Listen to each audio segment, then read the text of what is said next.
Hello বন্ধুরা, আজকে আমরা নিয়ে এলাম গাছের পাকা পেঁপে পারলাম। গাছের পাকা পেঁপে, নিজের গাছের বাড়ির পেঁপে খেতে কি টেস্ট সে তোমরা হয়তো কিনে খেয়েছো। বাড়ির পেঁপে একবার খেয়ে টেস্ট করে দেখবা। বাড়ির গাছের পেঁপে এমনিতেই গাছে পাকা ছিল, এমনি টেস্ট খেতে, কিন্তু আমরা পেঁপেটাকে পারলাম, পরে অর্ধেক এর মধ্যে ভালো করে ধুয়ে নিলাম। ধুয়ে অল্প করে এর মধ্যে দিব লবণ আর একটু দিব শুকনো লঙ্কার গুঁড়া।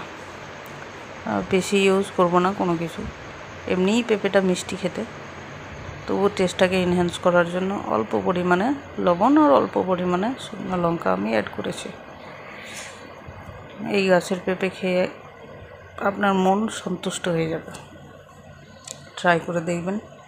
আপনাদের বাড়িতে যদি কোনো গাছের থাকে পেঁপে, খুব মিষ্টি, খুব টেস্টি।